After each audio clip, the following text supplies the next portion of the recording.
Hey, my name's Patrick. I'm a student here at MSU. I just think it's pretty disgusting that you referred to AOC as the bartender, because that job is just as important as manipulating money on the stock market. Is it factually inaccurate? What? Is it factually inaccurate that she was a bartender? No, that's Why is it accurate. disgusting? What? So why is it disgusting? You can call the I think president a billionaire real estate developer. I don't care.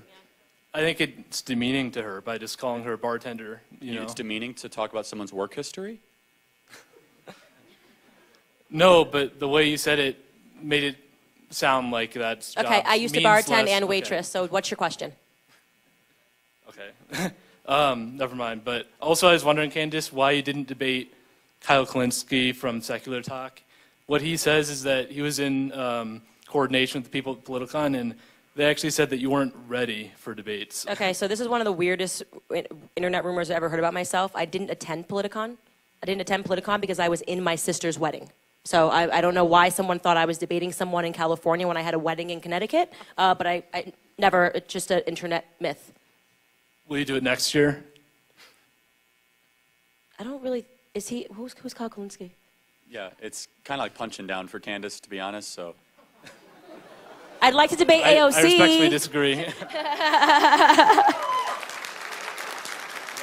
I'll take a Democrat candidate. we're not, I mean. I talked to Kyle, I talked to him on stage. We debated. It was fine. It was fun. It's just kind of like Candace says trolling a little bit. So there's. Also, Mike Gravel 2020. Thank you for your question. Does anyone disagree in line? Anyone disagree? You come to the front, come behind the current questioner. Thank you. Okay, well then you definitely disagree with us, so you can come behind there. So, current question and then current question and then the disagreement. Thank you. Okay. All right, for an actual question, with the rise of events in America where people are labeled guilty until proven innocent, for example, with the Kavanaugh case, how can we go back to a culture of following due process and innocent until proven guilty?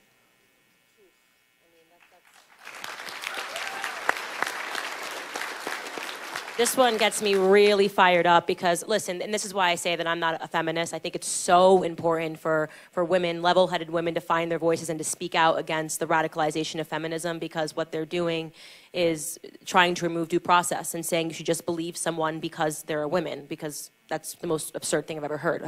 Do women never lie? Have we never told a lie? If there's a woman that disagrees, have we never disagreed with one another? We're obviously not in lockstep.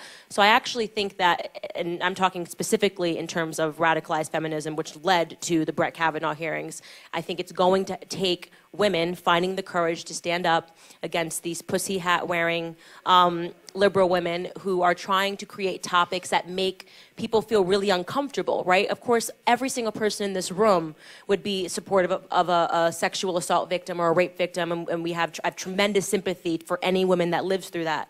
And the left knows that, so they take something that is an uncomfortable topic to talk about, and they radicalize it, and they say, now you can't say anything, and everything that we say is true. It's going to take brave women to move the country back into the direction of due process and saying, regardless of an experience, we don't believe women, we don't believe men, we believe facts. And have to point out the absurd double standard out there. Keith Ellison, the sitting attorney general in Minnesota, has serious allegations against him and documented 911 calls for sexual assault. The lieutenant governor of Virginia is still the lieutenant governor of Virginia, with 2 women on the record accusing him of sexual assault. And I have defended due process for the lieutenant governor, and I defended the due process for Keith Ellison. But how quickly and how quiet has Kamala Harris? She is now searching and seeking Keith Ellison's endorsement for her presidential campaign. Hold on, I thought you have to believe all women. Are you trying to call Keith Ellison's ex-girlfriend a liar, Kamala Harris? Because the left has no principles. They only want power. So they will cherry pick and choose certain issues and instances, like the Brett Kavanaugh hearing, to try to exploit that for their own personal gain. Right, that's exactly right. And absent facts, that brought us Jussie Smollett, right? I mean, some talk about someone that should be in prison right now. And when you start...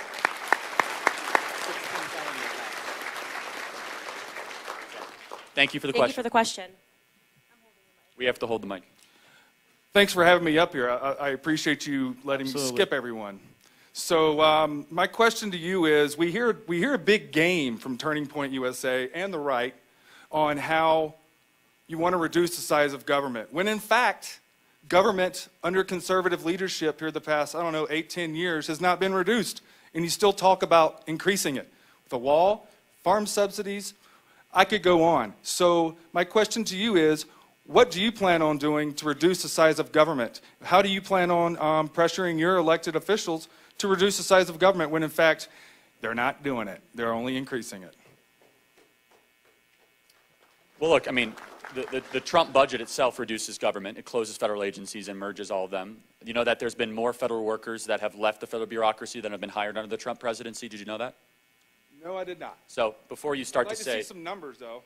okay, I just gave you a fact. So, We don't really have a chart or access to. Baseless. okay. Okay. You're entitled to your own opinion. You're not entitled to your own facts, but that's okay.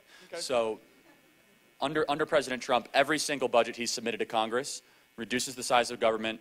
Under President Trump, for 16 months, do you know that he signed a federal hiring freeze? Did you know that? He signed a federal hiring freeze, which by definition shrinks government because over thousands of people every single week retire out of the federal bureaucracy. So under President Trump, the federal bureaucracy has gotten significantly smaller. But you're trying to push forward a $13 billion wall. That's socialism at its finest. Farm subsidies. What? A wall Sorry, is what? socialism? Do you know what socialism farm is? subsidies? No, I believe in national security. I believe in defending our borders. I do believe in a military. What about the farm subsidies that Trump, the self-induced tariffs that, Wait, no, that are can now you just, requiring can we just bailouts? slow down? Hold on, just slow down.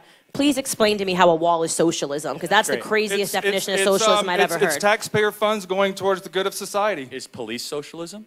Absolutely.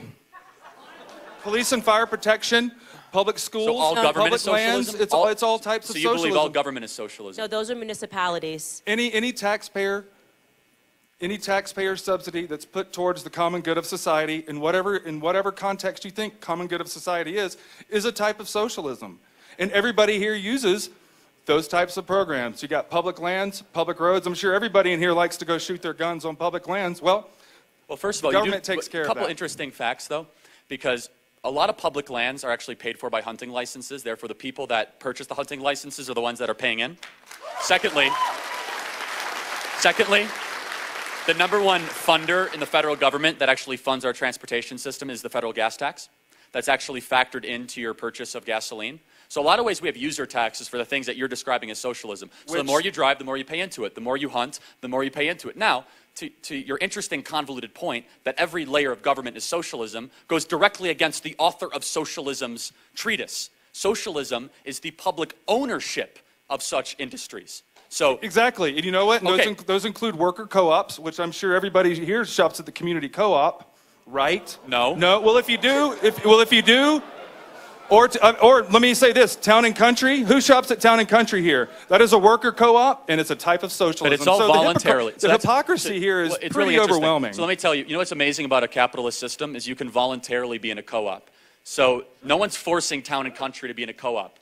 So only in capitalism could you voluntarily put yourself in that sort of system. But if you don't want to be in a co-op, you should have the freedom to do that as well. What about the folks that are involved in capitalism that can't buy a home or that are being ripped off by the pharmaceutical companies and the healthcare industry? That's capitalism, all right, and people are losing. You got something to say to that? Plenty. Yeah, I know, actually a lot. Our people are losing. Okay, but Do you think you're losing? No, not necessarily. Well, so then who are you to speak for other people if you're not losing and you're benefiting? I'm not benefiting from the ACA whatsoever. Well, the it's, ACA, it's killing me. the Obamacare, the same thing. That's socialism, bro. No, it's not. Give me a minute. Actually, the ACA is a healthcare exchange where you can go on and buy insurance in the free market. A government-created It's a website. It's a website. Created it's a government by what? website Who where you can go buy different types of health insurance on the free market from private healthcare companies. How many taxes were in Obamacare? 28 new taxes. You still can't buy health insurance across state lines. Hundreds and hundreds of pages of new regulation were part of Obamacare. It was 1,800 pages, and Nancy Pelosi said we have to pass it to find out what was in it. Who's making the profits on healthcare right now? Is it the government or is it private industry? Well, Private industry, yeah, right? Sure. Correct, but not if you're a veteran. You go to the That's Veterans not government Administration. regulated. Well, if you go to the vet, we have forms of socialized health care, and then the worst parts of our society and our culture. Medicare, and it works. Well, how about Medicaid? Medicaid doesn't work, and Medicare is deeply underfunded. Medicare has $60 billion of documented waste every single year, and Medicaid is health care for the poor. There's 62 million people on Medicaid in America right now, and the approval of people on Medicaid is sub 15%. Obamacare expanded Medicaid. It is a form of socialism. It doesn't work. This idea of Medicare for all is really Medicaid for all. It is not better health care for everyone. It's destroy our good health care system and give more free stuff to people for more votes, and then destroy the medical advancements that are inherent in our current system right now. Is our healthcare system broken? Absolutely. It's broken because government picks and chooses winners right now. And the ACA was nothing more than a pseudo-socialist bill that the insurance companies, the hospitals, and the drug companies lobbied for through the guise of trying to benefit people. But it was pseudo-socialism because it was government-created exchanges. 18,000 new IRS agents were hired under Obamacare, hundreds of pages of new regulation, 28 new taxes, including taxes under medical excise tax, the individual mandate tax, which literally forced people to buy health care if they didn't want it in our own generation. So, do you want to talk about so again, real quick, so private industry is making the profits, right? Yeah. Not the government. Just answer that for me, right? I just think 10 questions is enough, and we have a whole line. But well, thank you for letting me come up here thank you. We really voice my appreciate opinion. it. Thank you. And if anyone disagrees, feel free to move up. Thank you, or anyone in the crowd or whatever. So, hi, my name is Bo. I'm actually new to Montana, and welcome. I'm from South Carolina. This state's way better. Anyways, first of all, I just want to say thank you for speaking, specifically Ms. Owens there, as a woman speaking about positive masculinity. I know that that's proving that you're trying to work better for the next generation. So thank you very much. As a man, thank you very much for that. My question is, I wanted just your opinion on the tone of the next few years going into 2020, now that our president's been exonerated of everything. Do you think the left is going to get better or worse? No. I mean, that's what I was paying attention to, the trends online today, just to see what direction they were going to go into. And it's just absolute lunacy. At a certain point, it is going to have to be diagnosed by a doctor. I am only kind of joking, right? Like, I mean, like if you're reading it, you thought it happened. It's like he said he didn't collude, and then you said, oh, we've got to wait for the Mueller report. The Mueller report comes out. Mueller comes out and says he didn't collude. They say, oh, we have to actually wait for the redacted document. The redacted document comes out, says he didn't collude, and now they're moving the ball again and saying that we need to bring in Mueller for a House Judiciary Committee, and they're going after Mueller. Like, until somebody creates a document that says Trump colluded, they're not going to be satisfied. It's a mob. Zero literally, like, yeah, it's just they don't really care. And at the end of the day, this is what we're watching is like the sorest losers ever, right? The sorest losers ever. They spent 2 years riling it up and nothing came from it. And this is why there shouldn't be participation trophies, right? So, and here's my theory on why it's happening. Here's what's happening. The left has been so crazy for so long. Like they've ended friendships, right, over Trump winning, right? They're done with you. They've called people racist. They've called them sexist. They've called them misogynist. They've hit the unfriend button on Facebook and said, I'm no longer speaking to this person because he's an avowed racist who doesn't see that there's collusion. Well, it's really hard to go the other way once you go that far left, right? It takes a tremendous amount of humility to be like, hey, I know I unfriended you and called you a racist bigot, but I was wrong. Saw the Mueller report, right? And that's what we're seeing is that they don't have the humility to look in the face and say that they're wrong. Now, in terms of people that should be held accountable, the media should be. I really do believe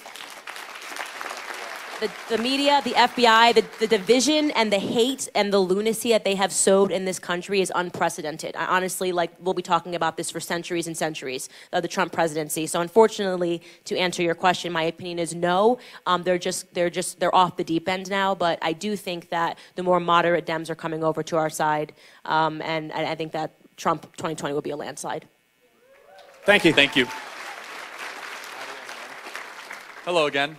Howdy, how's it going? Good to see you again, Charlie, Candace, and Kyle. I mean, I didn't see Candace and Kyle earlier, but I talked to Charlie, and they are phenomenal orators and very articulate, and it was a pleasure having you here at Montana State University. Thank you so much for coming here. Yes, clap. However, with that said, I asked actually Jeff Sessions the same exact question, and it was kind of a lackluster response, and what I mean by that is, well, I'll just ask you the question and see your response. And so, the question is, due to the partisan divide that has been growing in America, how do you believe that we can bridge this polarization?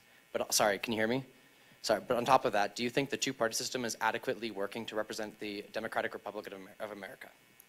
So those are two very loaded questions. So let me take the first part of that question. Yep. So I figured this out is that I'm actually really good friends with a few kids from the March. And the kids from the March for Our Lives are really the ones who are pushing for gun control. But in just having respectful conversations, it sounds cliche, but just like respecting them as a normal human being and not just viewing them as a villain and vice versa simply because they hold different viewpoints, you're actually able to have those connections. And like maybe don't talk about politics 24/7. Maybe talk about other stuff. But it's actually treating the other individual as a human being. We see that with Dave Rubin. Dave Rubin, is a classical liberal, but we're able to be really good friends with him. We don't agree on politics, we may not agree on abortion, we don't agree on a bunch of stuff, but at the end of the day, if we view each other as just individuals and as good human beings and have these good conversations, we're actually able to forge those friendships. And I would say that the burden is more on liberals, and what I mean by that is that there is no conservative Antifa, right? There's no like conservative group that's trying to stop liberals from speaking on campus. It just doesn't happen. We don't protest. We think that if you have terrible ideas, we want to hand you a megaphone. I want AOC to say it loudly and proudly. Cows are farting, right?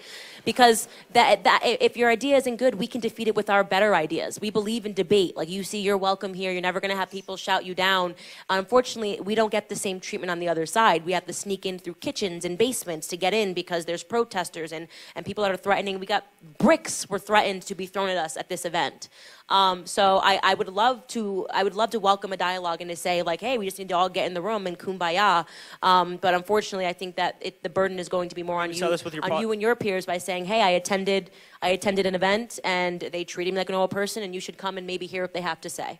And one of the greatest examples was your podcast. I think you had someone on from Black Lives Matter. Right, yeah. I loved it. I loved because I actually think his ideas are so bad that I don't mind having a dialogue with him because I want to debate him and give him a bigger platform to show where we're locking horns. And the truth is, I like the guy. I think Hog Newsom, the leader of Black Lives Matter, is a nice guy. He's just wrong, and that it's okay to be wrong and we can be friends. And if you have the civility to sit down and speak with me, great. Phenomenal, yeah. Thank you. Thank you. Thank you. Sorry. How many more dissenters are in the crowd? Yeah, come to. More? Thank Okay. you. All right. Thank you so much. Thank you. It was Got a phenomenal. dissenter. Yeah, thank you. We've got a dissenting line. Notepad. Got a dissenter with a notepad. And anyone in the audience, Prepared. if you're warming up, please come to the line. First, I'd like to clarify that Kathy Griffin does not represent all ginger Americans. Point of fact. From my view, free speech in America exists due to a rebellion against Christianity rather than an adherence to it. How do you square the ideas of free speech and free thought against commandments in the Bible and other Judeo-Christian sources condemning free expression? Can you name one verse in the Bible that would support that position? Many of the Levitical codes, the Ten Commandments, there are several there. Which one of the 10 Commandments suppresses dissenting opinion?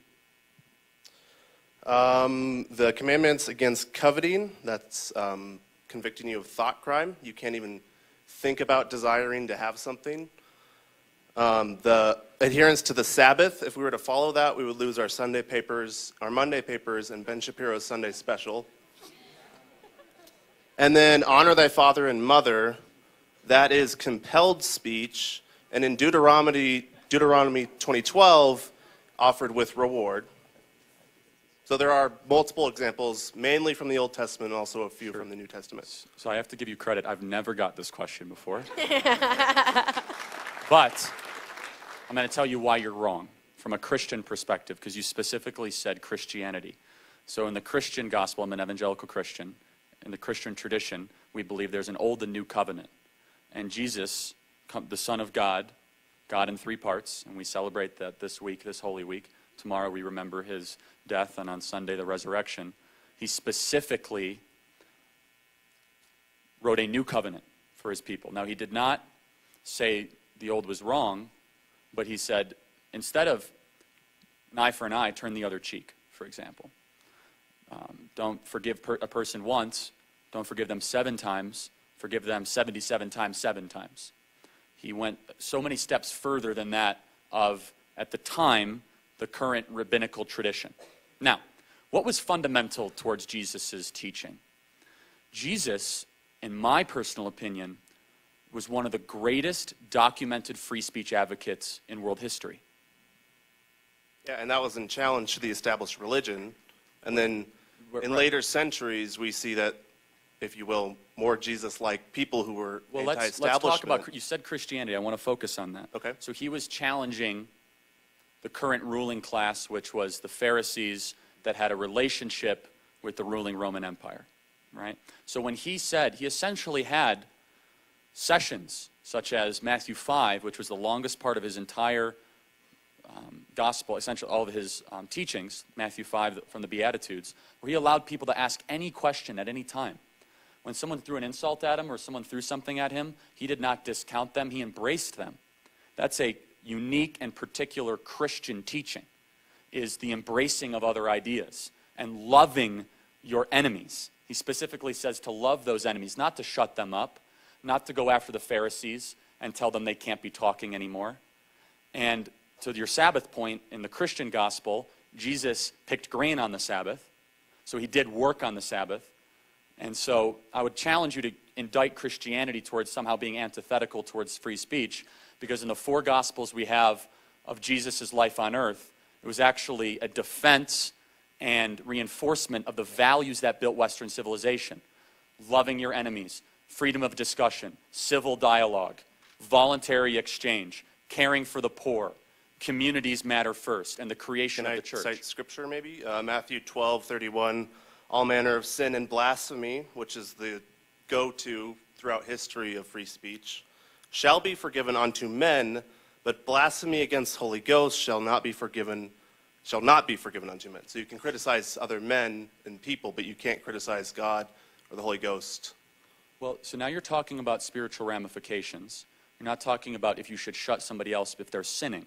Jesus was talking about a very specific doctrine of Christian action, of what is the correct way to act. And in the Old Testament, blasphemy was punishable by stoning and other forms of death. Right, so again, to give an example, I'm going to reinforce this, and Kyle, if you want to give the Jewish defense of this, be my guest. But Jesus expounded, if not literally broke the curtain of the tabernacle upon his death, and to symbolize the destruction of the old covenant and the beginning of the new covenant. So a lot of the verses that people use to indict Christianity were never repeated, in fact, clarified, if not advanced, if not put in a whole different light under the teachings of Jesus Christ. And so to your part about Matthew 12, which I'm familiar with, Jesus is not saying if you have blasphemy, you shall be stoned. He never argued. Never once did Jesus call for the persecution, the killing, the targeting of any individual. This is important, because when Jesus came to Jerusalem on Palm Sunday and people were laying down palms, he could have took over the government of Jerusalem. He's one of the only figures in human history to resist government temptation. He could have been a ruler. In fact, he wanted nothing to do with government. He didn't want to shut people up. He wanted to embrace them. He was here for a much bigger purpose than being king of Jerusalem. He was the savior of the world.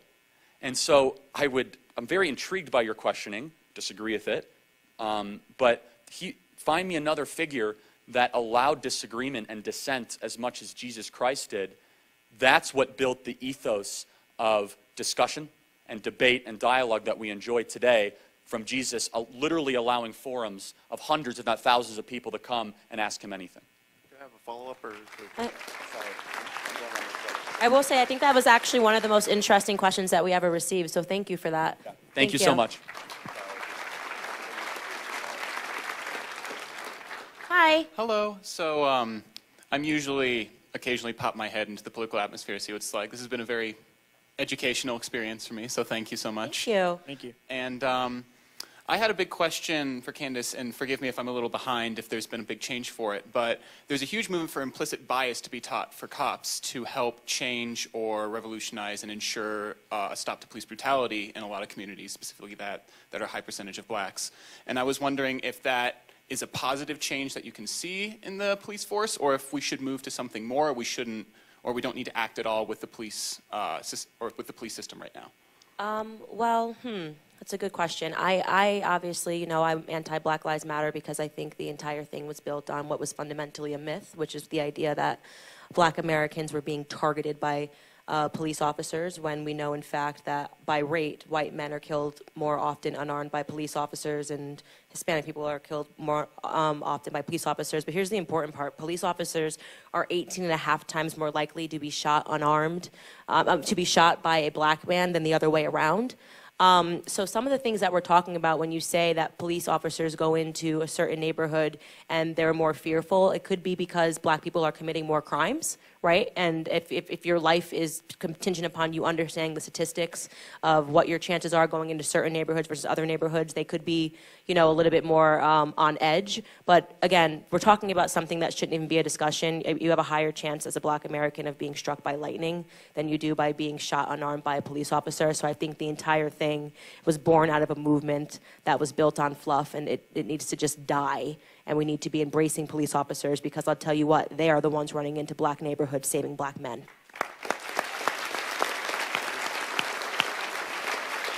So then just as a super quick follow-up. Yeah. Would the, do you think there's a psychological impact for the statistics being listed to officers, telling them they're 18 times more likely to be shot in a black community than in a white community? And do you think that would have a toll on how they create a bias subconsciously towards people that might approach them that look different? You know, that would be a better question for a police officer, right? I mean, I definitely can't answer that. All I know is that I think that the dialogue has just, it's been extremely unhealthy, and it hasn't been beneficial. And since the spawn of the Black Lives Matter movement, it's actually made it more complicated for police officers to do their job. And lastly, I'll note this, nobody knows this, but there are black police officers. Thank you so much. Thank you. Sheriff's Department just hit me up. In the time we have remaining, we want to give the beacon call for disagreement. If you want the, yeah, go ahead. You can come forward, please, if you disagree. Again, we love our agreements. We really do, but we want the clash of ideas. The current question can ask, though, because you, the current question can ask with your, no, the current question can ask, and then we'll go to you. Thank you. Hi, and I'm going to try to take up not too much of your time, but I would first like to say thank you to all of you to coming out. I'm not familiar with you, Kyle, and No worries. Charlie. Candace, It's I'm okay. most I have familiar to with look you. up there for my name, too, sometimes. So. Who are these people? I'm most familiar with you, Candace, and there's some of the stuff I've seen of you online that's very striking that I actually use in deliberation with various liberal parties as well. I'm a little bit behind on stuff because I've been keeping up on my personal life and trying to keep things settled, but I'm very libertarian. I'm neither pro-left or pro-right. And unfortunately, a lot of what we see out of both the left and the right, and a little bit of what I've seen tonight, has been propaganda as well. It's an unfortunate truth of how politics is settled. And because there's a lot of propaganda and that, you know, leaves a lot of truth behind, what I would like to ask it from you guys is, I know, Candace, you touched on some of this. You do your podcast, which is great. I was wondering, besides stuff like this, how do you guys tend to go out and engage the left and, you know, try to create dialogue between the left and the right? Because as a libertarian who has friends on both the left and the right, I think that is the single most important way forward for all of us to see a better America. I'm sure there's lots of points I agree with you on as well. So that's what I was wondering, is how do you engage that most? Right. So I think first and foremost, I don't think anything we said tonight was propaganda. I don't think loving your country is propaganda, but okay, we'll put that in a separate box. Fair enough. In terms of engaging, this is, I mean, we said if you have a disagreement, come to the front of a line. We literally invite other groups. We want Democrat groups to come to, demand them to come to these places. Whether they come or not is up to them. The purpose of me doing my podcast was to hit the internet and have longer discussions with people on the left and having full conversations. We don't ever exclude anyone. We never say that it's not open for people that are, whether they're libertarian, conservative, liberal. We want everybody to come because, as I said, we want the best idea to win. We are not often embraced on the other side. So there's not much else we can do other than to invite people, to encourage people, to give them applauses, to tell them to come to the front of a line, and to create a place for them to actually hear our ideas in a longer format, as I am doing with my show. If you have any other suggestions, we'd be open to hearing them, I'm sure. But I think that we are the most welcoming, opening people in the entire world, and I've definitely made a huge effort this year to connect with Black Lives Matter and to tell them that if they rebrand themselves and they stop going after police officers and maybe attack the abortion industry, I'll put on a Black Lives Matter t-shirt tomorrow.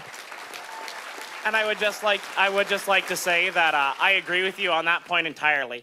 The number of times I've had someone on the left scream at me for my left or my right-leaning beliefs versus the number of times I've had someone on the right scream at me, I can't really think of a time I've had many people on the right scream at me. You guys are incredibly open, and that was just one of the things I want to toss out there. I personally did not even know that you did a podcast, Candace, until it was mentioned in a previous question. So that was why I wanted to voice the question, to make sure that there are people who know that you guys are trying to engage all sides so that people know that that is the way forward. Thank you. Thank you so much.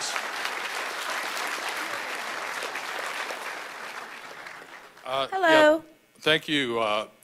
I am a graduate of Montana State University, and I think this is a great organization.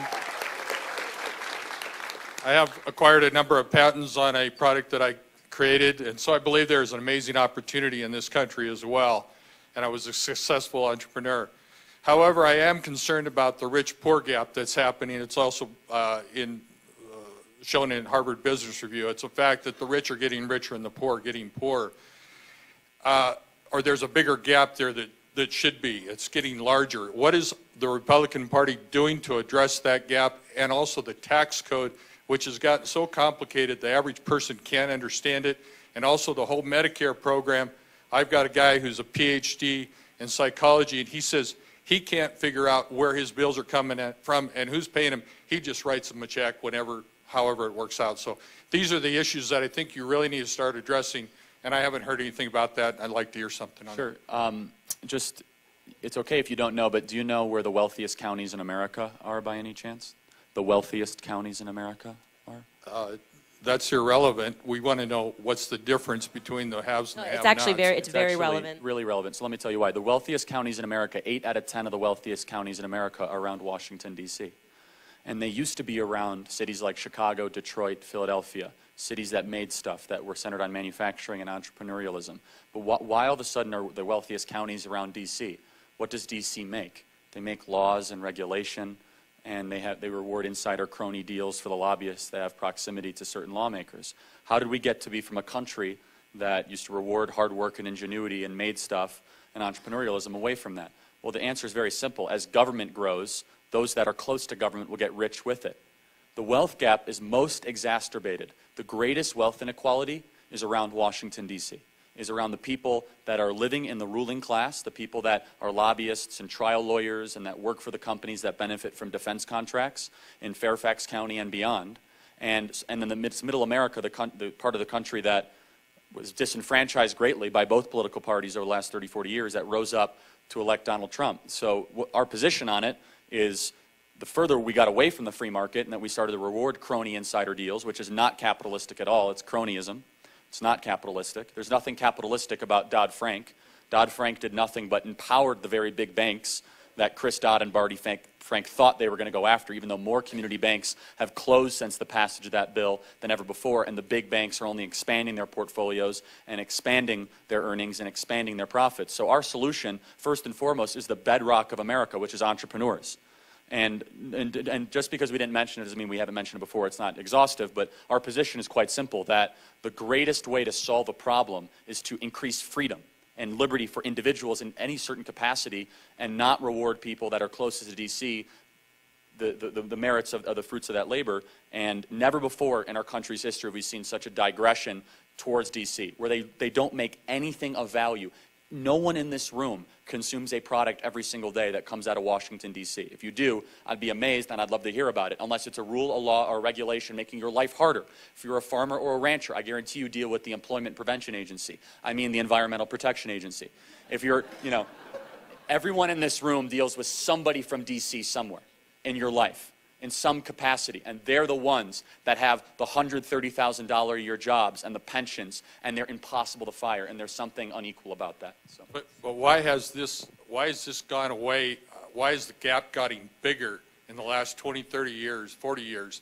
What is in the tax code? I believe it's in the tax code that's making that happen. I don't believe the rich are taxed equally according to what the rest of us are taxed. No, you're right. They actually pay more. They actually pay in more taxes. So the rich pay 67% of all the federal income tax. The top 5%. I agree that they pay a lot in taxes. They pay too much. But they don't pay a percentage the same as the rest of us do. I'm talking about percentages. No, I know. So 67% of all federal income tax is paid by 5% of Americans.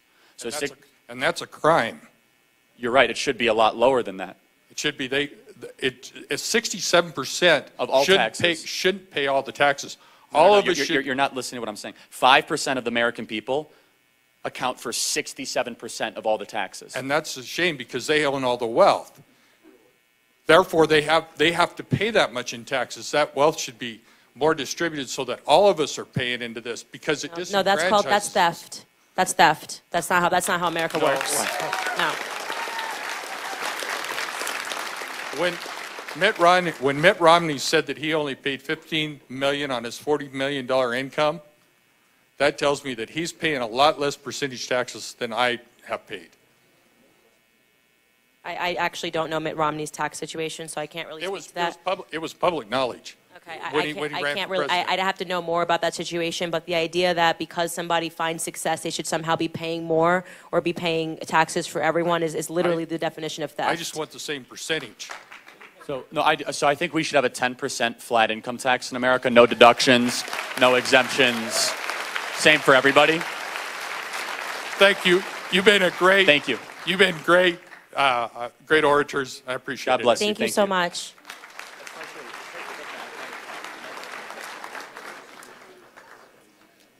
Hey, how's it going, guys? Thank you so much for coming out. I love you all. Thank you. Changed my mind. I'm going to steal Steven Crowder, little copyright infringement. I believe that the legalization of marijuana and possibly even the legalization of psychedelic drugs. I know you were on Joe Rogan, Candace. He's a great guy, right? So what are your thoughts on the legalization of marijuana and then a little follow-up, something like psychedelic drugs like DMT or mushrooms? What am I changing your mind on? Well, what's your stance? Let's start here. What's your stance on legalization of marijuana? I believe Here's what I'll say. Decriminalization. Decriminalizing it because it's something like prohibition, where it's just like, look, I personally don't smoke marijuana. I don't find it to be. I don't do drugs. I just did a whole year and a half of not drinking alcohol. I don't think it's productive. That said, I don't think that the government telling people that they can't do something stops it. Almost every single person that I went to college with smoked marijuana. So you can almost liken it to the prohibition era, where it doesn't matter how much you say don't do something. It doesn't mean that people aren't going to do it. I believe in decriminalizing it. I definitely think that it should be decriminalized. And in terms of psychedelics, that's well, look, we get this question so much, and look, I do not think psychedelics should be legalized. Yeah. By the way, the psychedelic thing, interesting. I didn't know there was a market, but it kind of goes to show. I mean, try to be productive with a psychedelic drug. I mean.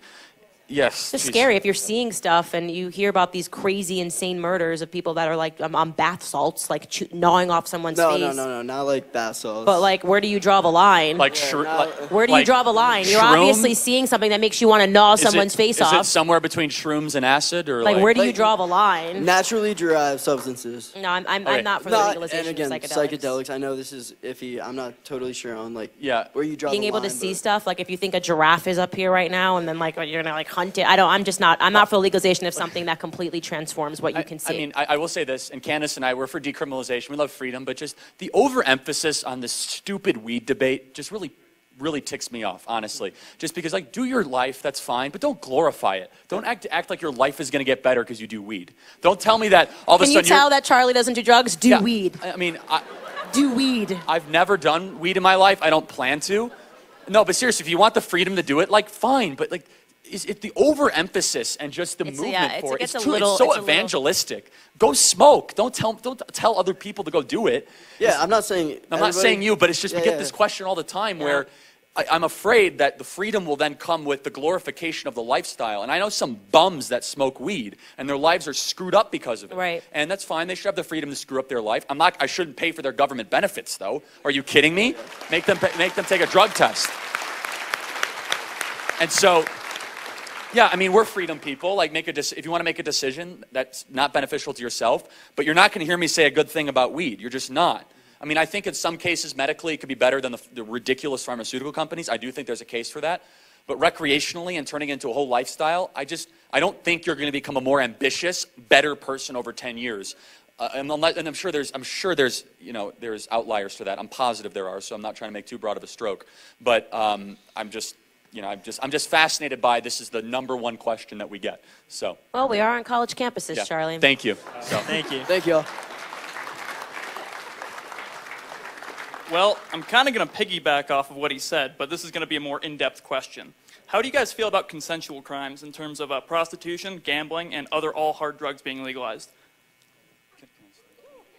So prostitution is a gateway for child sex trafficking, make no mistake. That sex trafficking is one of the main feeders of sex trafficking is prostitution. Now, the prostitution industry is fed off of a broken culture. I totally understand that.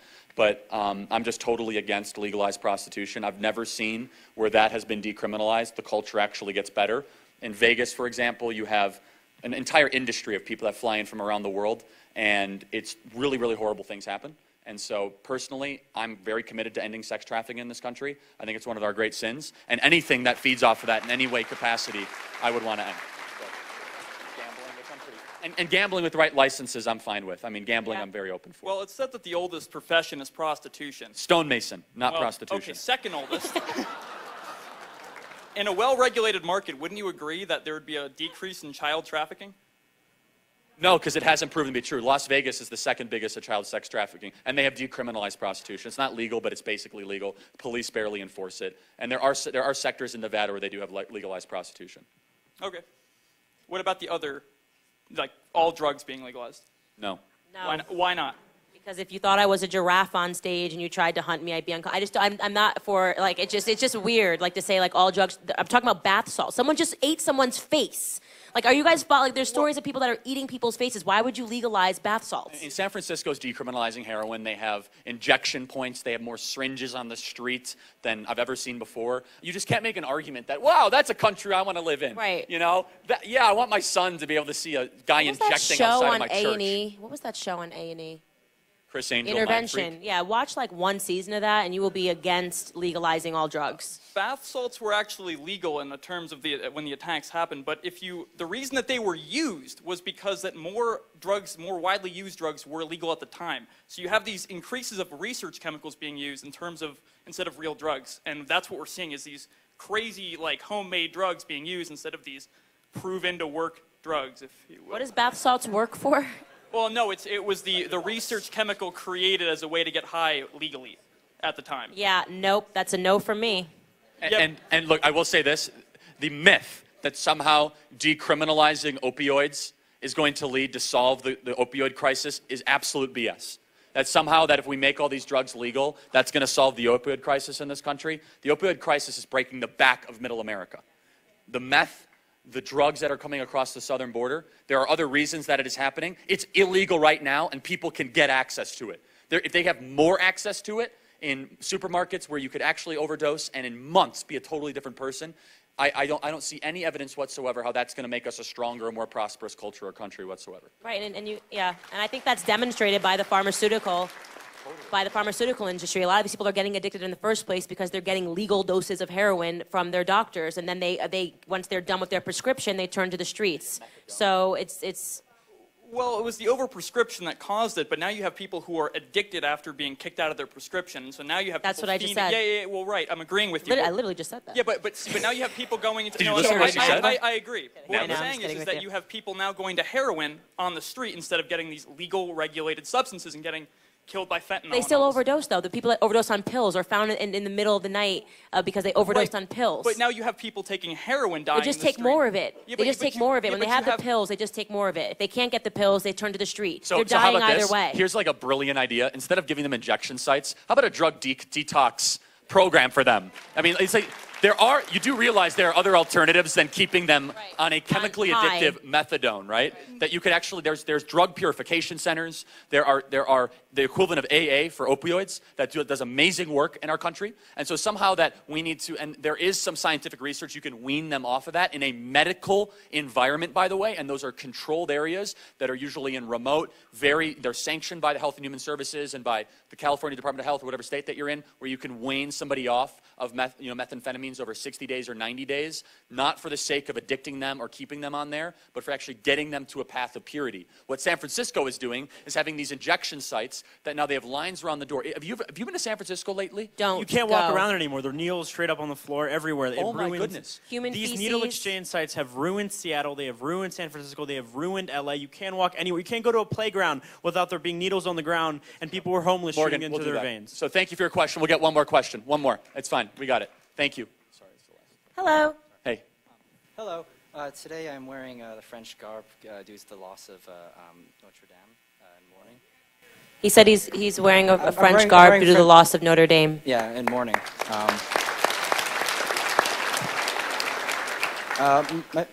My concern of socialism is worse in Europe, though, because it has. I am American, but I do connect myself with Europe due to my family, and it is much worse there. And I would. My main question would be: I have two questions. How do I survive in a university in being some of the unlikely conservative students to go here, which is not many, and since socialism is worse in Europe, do we have a responsibility to smash it there too? Sure. I mean, what we're seeing right now in Europe is socialism is just piggybacking off the back of capitalism. That's really, it's running off the fumes on capitalism. People like to say socialism is doing fantastic in Europe. It's really doing terribly. The reason why these countries are still running is because they have so much freedom. We see this in Switzerland. What we can focus right now in America, like what we can actually do, is target the politicians that are pushing for crazy policies and push back against them. What we see with AOC, the crazy Green New Deal, $93 trillion wasted. Can't have planes, we can't have cows. But it's actually showing the facts and looking. Okay, sadly, I had to read all of AOC's Green New Deal. I regret reading all of it. I lost some brain cells, quite a bit of brain cells. But it's actually pushing back with facts against them. And like, if we present these arguments, we're going to win because we have all the facts. We don't need the feelings. And what we're seeing right now is that these European countries are slowly going to collapse because of socialism. And we can see the trend that's going on there, and we can try to prevent it here. But sadly, we are seeing the rise. I mean, like every single Democratic candidate for president, I think most of them supported the Green New Deal. And they refuse to back down on it. And we're seeing the left going further to the left. And really, they've kind of ostracized a main part of their base who they don't want. They don't want socialism. So there's that. So Candace? You are marrying somebody from Britain. Yeah, I am. Congratulations Thank to you. Candace, by the Thank way. Getting right? married, by the way. Yeah, I mean, look, it is, everyone knows that what's going on in Europe. It's a complete disaster. They've got so many things going on. On top of that, the migrant crisis and having to take care of a bunch of people that are flooding into their borders. And this is why they're sort of looking to America as the last stand for Western civilization. So we have to be that. And I can check the temperature all the time in the UK. I spend quite a lot of time there since I am marrying a Brit. Pro-Brexit. Sorry, the migrant crisis is most likely the reason why the arson happened, which I believe it's arson. I don't think that was an accident. To be honest. Well, look, the facts will definitely tell that. Yeah, I mean, I've seen that. People that think that, we're going to wait for the facts and see what happens, but not enough people are talking about the migrant crisis and what's going on in Europe. But yeah, I mean, I'd look I guess in closing to say, this is why we fight for what we fight for every day. We don't want America to become what Europe has become. We truly believe that we believe in economic prosperity, which comes from free markets and capitalism, and protecting that against globalists and people that are pushing for socialism. People are not fleeing America to go to Venezuela, that's for sure. And there's a reason for that. We really do believe that America is the greatest country in the world. Charlie, if you want to add anything here in closing. Well, I just want to thank Congressman Gianforte and Senator Daines for fighting for everything that we talk about in D.C. every day. And this is a phenomenal state. It's one of the great treats we get every year to come out to this state, and we want to come back. But make no mistake, the left that you see on television is growing here in this very state. People from successful states